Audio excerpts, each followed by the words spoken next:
Doctor Manisha Sharma ji. Radhe Radhe महाराज जी। महाराज जी, आज से 3 वर्ष पूर्व जीवन में एक भारी विपत्ति आई जिससे हम निकल नहीं पा रहे थे। फिर शिव जी की कृपा से आप हमारे जीवन में आए, उन्हीं की कृपा से आज हम आपके समक्ष बैठे हैं। महाराज जी, इस संसार में हर प्राणी के जन्म एवं मृत्यु की तिथि एवं समय विधाता ने पहले ही रच रखा है। फिर यदि कोई आत्महानि करता है बहुत तो इसे दुर्गति पाप होती है, क्यों मानते हैं? बहुत दुर्गति होती है। क्यों? क्योंकि आपका शरीर प्रयोग करने का अधिकार है, शरीर को नष्ट करने का अधिकार नहीं, ना भारतीय कानून में ना भागवतिक कानून में। आपको शरीर मिला है, ये सरकारी गाड़ी है, तुम्हारी नहीं है। इससे परमार्थ की यात्रा करके भगवत प्राप्ति कर लो या बुरे आचरण करके नरक प्राप्त कर लो, इसके लिए तुम स्वतंत्र हो, लेकिन इसको नष्ट नहीं कर सकते। अगर इसे नष्ट करने की चेष्टा की तो भारतीय कानून भी तुम्हें बंदी बना लेगा और सरकारी जो भागवतिक कानून है वो तो तुम्हारी दुर्गति हो ही जाएगी। आत्महनन गति जाए, आत्म में बहुत बड़ा पाप है, ऐसे नहीं करना चाहिए। ये शरीर मिला है, दुख सुख भोग करके भगवान की प्राप्ति करो, नाम जप करो, जो प्रारब्धानुसार शुभ अशुभ कर्मों का फल आवे उसे भगवान का कृपा प्रसाद मान के भोग लो और जीवन को भगवान की इच्छा से पूर्ण करो। अपनी इच्छा से पूर्ण करोगे तो आत्महत्या मानी जाएगी। महाराज जी, ये पूछना चाहती हूँ कि यदि कोई आत्महानि करता है तो ये भी तो विधाता ने ही रचा? नहीं, ये विधाता ने नहीं रचा, ये मन ने रचा है, ये मन ने रचा है। जो पाप कर्म किए जाते हैं वो निगेटिव चिंतन पैदा करते हैं, नकारात्मक सोच पैदा करते हैं, वही डिप्रेशन में ले जाते हैं, वही सुसाइड का प्रेरणा करता है। आप गुप्त रूप से पाप करते रहो, आपका मन ही आपको दंड देगा, आपका मन ही बोलेगा फांसी लगा लो, आपका मन ही कहेगा गोली मार लो, आपका मन ही कहेगा जहर खा लो, आपका मन ही कहेगा रेल की पटरी में लेट जाओ, क्योंकि तुमने पाप कर्म किया। पाप कर्म के कारण तुम्हारी आयु क्षीण हो गई और वो अधोगति को प्राप्त हो रहा है। ये भागवतिक विधान नहीं होता, अकाल मृत्यु भागवतिक विधान नहीं होता, आत्म भागवतिक विधान नहीं होता। ये हमारे कर्मों का विशेष फल होता है। कोई महान अपराध, महत अपराध बन गया जिससे आत्महत्या का योग लगा। लेकिन महाराज जी, यदि कोई खुद को बेगुनाह साबित करने के लिए कर लेता है, उसका पूर्व पाप है। ऐसा नहीं, बेगुनाह साबित करने के लिए हम आत्महत्या नहीं कर सकते। बेगुनाह साबित करने के लिए हमने अपना प्रयास किया, इसके बाद अगर हमें दंड मिलता है तो उस पाप का दंड मिलता है जिसका हमने भोग नहीं भोगा।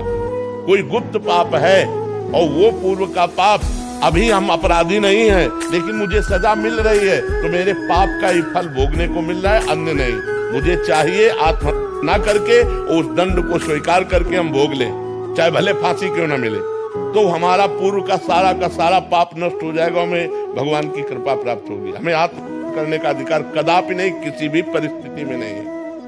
शास्त्र ऐसी आज्ञा नहीं करते, नहीं, कदापि नहीं। अगर आप निर्दोष हैं और फिर आपको सजा मिलती है, आपको दंड मिलता है, तो आपके उस पाप का फल है जो कोई पाप नहीं जानता। आपने वो पाप किया और कोई जानता नहीं, उसकी कोई प्रायश्चित नहीं, उसकी कोई सजा नहीं, वो पाप आकर के आपको यहाँ निर्दोष स्थिति में दंड प्रदान कर रहा है। एक हम आपको कथा सुनाते हैं, प्रगट की है, उसे कथानक रूप में कहा गया। एक स्वर्णकार था, वो बहुत बेईमानी से सोने का काम करता था, मिलावट करके असली सोना रख लेना और नकली बना करके देना, ऐसा। और 2 राजकीय कर्मचारी आते थे उसके यहाँ, पुलिस वाले, वही रात्रि में सोते खाते पीते, गश्त लगाने वाले जो होते।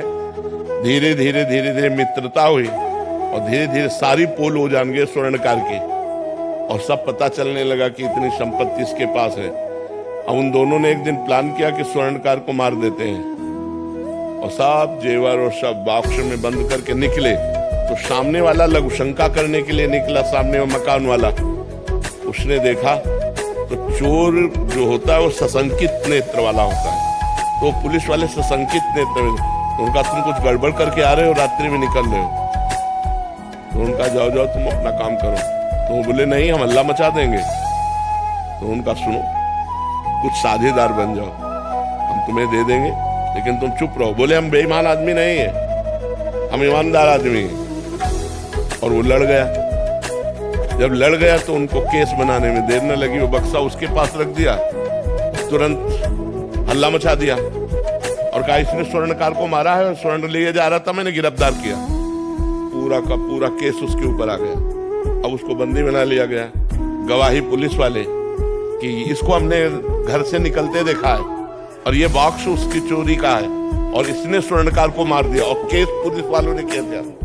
और ठोक दिया सामने वाले की। अब जब जज के सामने पेश किया गया तो सारी साक्षी उसी के खिलाफ थे, जो सत्य आदमी था।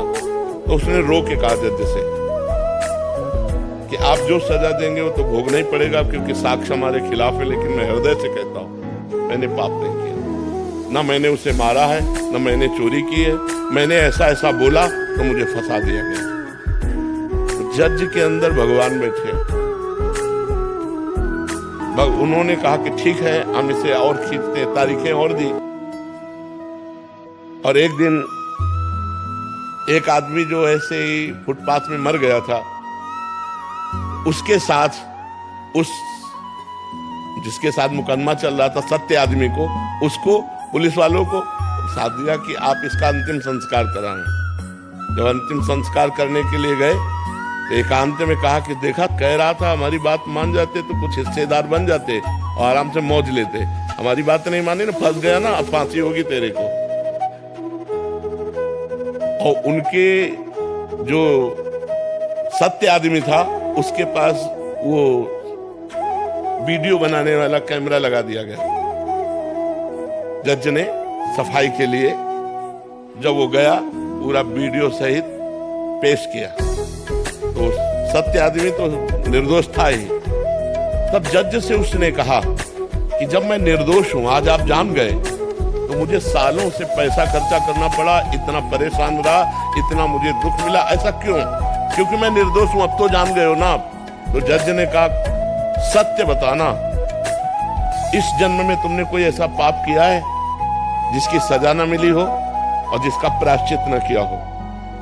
उसी का दंड आपको यहाँ निर्दोष होने पर प्राप्त हो रहा है, आप सत्य बताना। तो उसने अपनी घटना बताई।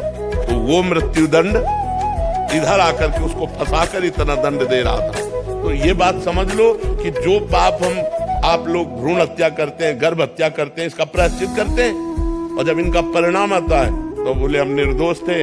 जो आप पाप करोगे उसका दंड भोगना पड़ेगा, आज नहीं तो कल, और ऐसी जगह भोगना पड़ेगा जहां आपने पाप नहीं किया।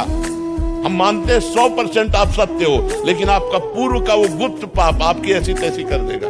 इसलिए डरो, पाप कर्मों से डरो। अगर हमसे कोई पाप कर्म नहीं होंगे तो हमारी कोई समस्या नहीं होगी। अवश्य में भोक्तव्यम कर्तम कर्म शुभाशुभम, शुभ और अशुभ कर्म अवश्य भोगने होते, चाहे कोई भी हो, चाहे संत महात्मा ही क्यों ना हो, बड़े बड़ों को भोगना पड़ता है। इसलिए कोई यहाँ भगवत विधान में छल कपट नहीं चल सकता। आज तुम निर्दोष हो, कसम खा के कह सकते हो, लेकिन कल का पाप तुम्हें आज फंसा रहा है, इसको कैसे बता सकते हो? इसको कैसे जान सकते हो?